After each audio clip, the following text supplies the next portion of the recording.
நவ கிரகங்களின் அசுர குரு என போற்றப்படுபவர் சுக்கிர பகவான். வாழ்க்கையில் மகிழ்ச்சி, சந்தோஷம், இன்பம் ஆகியவை இன்றி அமையாதது. இத்தகைய மகிழ்ச்சி, சந்தோஷம், மனைவி, குடும்ப வாழ்க்கை ஆகியவற்றை அமைத்து கொடுக்கக்கூடியவர் சுக்கிர பகவான். களத்திர காரகன் என திருநாமம் கொண்டவர். லட்சுமி தேவியை அதி தேவதையாக கொண்டவர். ஒருவருடைய ஜாதகத்தில் சுக்கிர பகவான் வலுத்திருக்க வேண்டும். ஜாதகத்தில் இவருடைய சேர்க்கையும் நன்றாக இருக்க வேண்டும். இல்லை என்றால் பலவிதமான பாதிப்புகள் ஏற்படும். குறிப்பாக சனி பகவான், ராகு பகவானுடன் சுக்கிர சேர்க்கை ஏற்பட்டால் அந்த ஜாதகரின் இல்லற வாழ்க்கை சிறப்பாக அமையாது. பல பாதிப்புகள் ஏற்படும். சுப கிரகங்களில் பார்வை இருந்தால் மட்டுமே பாதிப்புகள் சற்றே குறையும். நவ கிரகங்களில் அதிக ஆண்டுகள் தசையாக கொண்டவர் சுக்கிர பகவான். மொத்தம் 20 ஆண்டுகள். அவ்வாறு சுக்கிர பகவான் ஒருவரின் ஜாதகத்தில் மத்தின்ப வயதில் வந்து பலமாக இருந்துவிட்டால் அந்த 20 வருடமும் அவர் குபேர சம்பத்துக்களை அடைவார். லட்சுமி யோகத்தை முழுமையாக அடைவார். அப்பேற்பட்ட சுக்கிர பகவான் மே மாதம் 19ஆம் தேதி, அதாவது வைகாசி மாதம் 6ஆம் தேதி மேசமனையில் இருந்து ரிஷபமனைக்கு இடப்பெயர்ச்சி ஆகிறார். தனது சொந்த வீட்டில் அமர்ந்து ஆட்சி பலம் பெறுகிறார். குருவோடு சேர்க்கை, சூரியனோடு சேர்க்கை, புதனோடு சேர்க்கை என இந்த பெயர்ச்சியில் ஏற்படுகிறது. மே மாதம் 19ஆம் தேதி முதல் ஜூன் மாதம் 12ஆம் தேதி வரை 24 நாட்கள் சுக்கிர பகவான் ரிஷபராசியில் சஞ்சாரம் செய்ய இருக்கின்றார். இந்த பெயர்ச்சியால் பெண்களே அதிக அளவில் நன்மைகள் அடைய போகின்றனர். ஆசைப்பட்ட ஆடை ஆபரணங்களை வாங்கி குவிப்பீர்கள். அடைபடாத கடனை அடைத்து நிம்மதி அடைவீர்கள். அடையில் உள்ள பொருட்களை மீட்க அரிதான காலகட்டம் இதுவாகும். இனி உங்கள் ராசிக்கான பலன் என்ன என்பதனை பற்றி காண்போம். தைரியம், தன்னம்பிக்கை, துணிச்சல் கொண்ட மேசராசி அன்பர்களே, உங்களுக்கு சுக்கிர பகவான் ராசிக்கு 2ஆம் இடம் மற்றும் 7ஆம் இடத்திற்கு அதிபதி. ராசியில் அமர்ந்திருந்த சுக்கிர பகவான் தற்போது அவருடைய ராசிக்கு சென்று அமர்ந்துள்ளார். உங்கள் ராசியில் இருந்து 2ஆம் இடமான ரிஷபத்திற்கு சென்று ஆட்சி பலத்துடன் அமர்ந்துள்ளார். இது சிறப்பான அமைப்பாகும். பொதுவாக 2ஆம் இடத்தில் சுக்கிரன் அமர்வது யோகம் என்றால், உங்களுக்கு 2ஆம் இடத்தில் சுக்கிரன் ஆட்சி பெற்று அமர்வது மேலும் சிறப்பாகும். அது மட்டும் இல்லாமல் தனக்காரகன் என்று சொல்லப்படும் குரு பகவானும் 2ஆம் இடத்தில் இருப்பது 2 மடங்கு யோக பலத்தை அளிக்கும். 2ஆம் இடம் தனம், குடும்பம், கல்வி, வாக்குஸ்தானம். எனவே குடும்பத்தில் மகிழ்ச்சி, சந்தோஷம் நிலவும். சுபகாரியங்கள் நடக்கக்கூடிய அமைப்பு உள்ளதால் இந்த காலகட்டத்தில் அதற்குண்டான முயற்சிகளில் தைரியமாக இறங்கலாம். பொருளாதார ரீதியாக முன்னேற்றம் ஏற்படும். சரியான முதலீடுகளால் லாபம் இரட்டிப்பாகும். குடும்பத்தில் நிலவி வந்த குழப்பம் தீர்வு பெற்று இனிமையான சூழல் நிலவும். கணவன் மனைவிக்கு இடையே அந்யோன்யம் அதிகரிக்கும். எந்த ஒரு காரியத்தையும் திட்டமிட்டு செய்யக்கூடிய ஆற்றல் உண்டாகும். இதுவரை இருந்து வந்த ஒரு விதமான மனபயம் நீங்கும். தன்னம்பிக்கை அதிகரிக்கும். பேசும் வார்த்தையில் இனிமையும் பண்பும் பணிவும் ஏற்படும். பேச்சாலே எந்த காரியத்தையும் செய்து முடிக்கும் வாக்கு வன்மை உண்டாகும். எனவே தொழில் வியாபாரத்தில் உள்ளவர்களுக்கு நல்ல ஒரு பலனை தரப்போகிறார் சுக்கிர பகவான். இந்த 24 நாட்களில் உங்கள் தொழிலில் பல மாற்றங்களை உருவாக்கி உயர்ந்த இடத்தை தரப்போகிறார். குடும்பத்தில் மகிழ்ச்சி நிலவுவதால் மனதில் எந்த ஒரு குழப்பமும் இன்றி தொழிலில் சுறுசுறுப்பாக செயல்பட்டு வெற்றி காண்பீர்கள். எந்த ஒரு முயற்சியிலும் வெற்றி உண்டாகும். பணிபுரிவோருக்கு உயர் அதிகாரிகளின் ஆதரவு முழுமையாக கிடைக்கும். எதிராக இருந்த சக ஊழியர்கள் நட்புடன் பழகுவார்கள். எதிர்ப்புகள் விலகும். 7ஆம் இடத்தின் அதிபதி சுக்கிரன் என்பதனால் நண்பர்களால் ஆதாயம் உண்டாகும். வேலையில் உற்சாகத்துடன் செயல்படுவீர்கள். கடின வேலையாக இருந்தாலும் உற்சாகத்துடன் ஆர்வத்துடன் செயல்பட்டு சிறப்பாக செய்து முடிப்பீர்கள். உயர் அதிகாரிகளால் பாராட்டுகளை பெறுவீர்கள். ஊதிய உயர்வு ஏற்படக்கூடிய வாய்ப்பும் உண்டாகும்.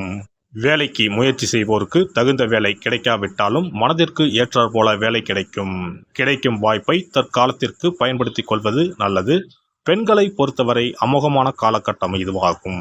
கணவர் எந்த ஒரு முடிவை எடுத்தாலும் உங்களை கலந்து ஆலோசித்த பிறகே முடிவினை எடுப்பார். குடும்பத்தில் மகிழ்ச்சி நிலவும். குழந்தைகளால் மகிழ்ச்சி உண்டாகும். உங்களுடைய வேலை மற்றும் தொழிலில் நல்ல லாபத்தை அடைவீர்கள். திருமணம் ஆகாத பெண்களுக்கு திருமணம் கைகூடி வரும். கலைத்துறையில் உள்ளவர்களுக்கு உகந்த காலகட்டம் இதுவாகும். உங்களின் படைப்புகள் பாராட்டப்படும். பணம், பெயர், புகழ் கிடைக்கக்கூடிய யோகமான காலகட்டம் இது. அரசியலில் உள்ளவர்களுக்கு மக்களின் ஆதரவு கிடைக்கும். மேடை பேச்சில் மட்டும் கவனமாக பேசுவது நல்லது.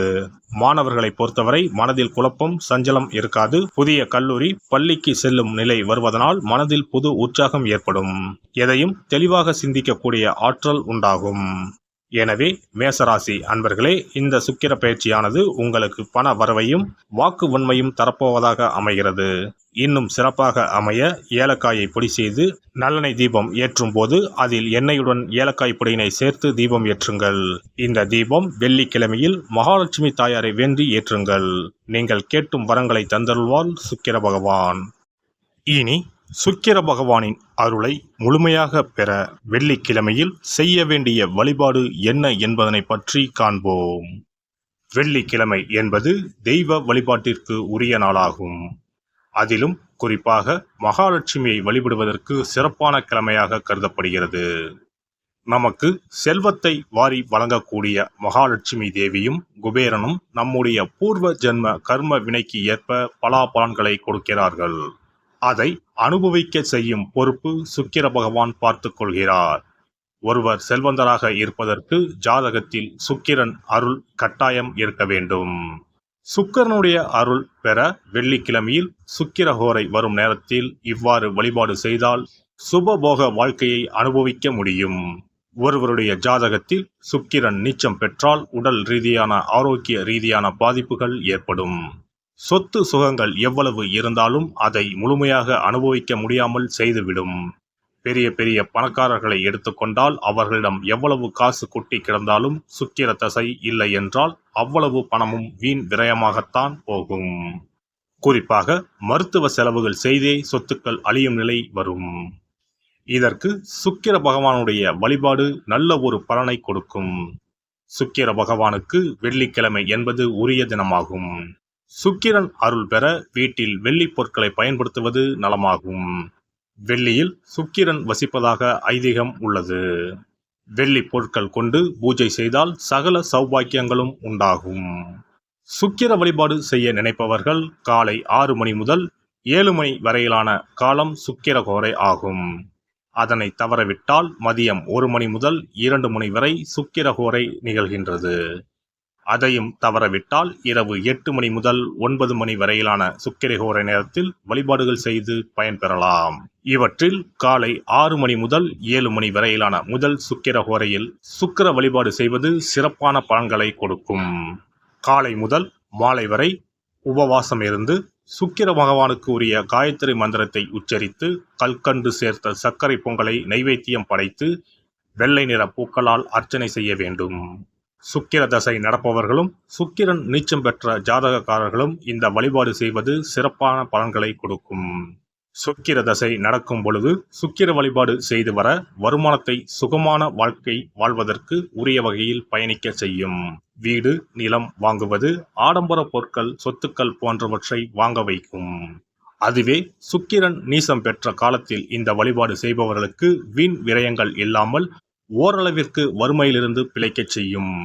வெள்ளிக்கிழமையில் நவக்கிரக கோவிலுக்கு சென்று சுக்கிர பகவானுக்கு வெள்ளை வஸ்திரம் சாற்றி வழிபாடு செய்யலாம்.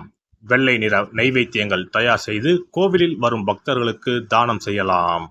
இவ்வாறு செய்து வர சுக்கிரனின் முழு அருளும் கிடைக்கப் பெற்று வாழ்வில் உயரிய நிலையை அடைவீர்கள். எல்லாம் வல்ல இறையருளால் நீங்களும் உங்கள் அன்பு குடும்பமும் உடல் நலம், நீலாயுள், நிறை செல்வம், உயர் புகழ், மெய்ஞானம் ஓங்கி வாழ்க வளமுடன். இந்த வீடியோ பதிவு உங்களுக்கு பிடித்திருந்தால் லைக் பண்ணுங்க, கமெண்ட் பண்ணுங்க, ஷேர் பண்ணுங்க, மறக்காம சப்ஸ்கிரைப் பண்ணுங்க, பக்கத்துல இருக்கிற பெல் பட்டனை கிளிக் பண்ணுங்க. நன்றி, வணக்கம். ஓம் நமச்சிவாய, சிவாய நம.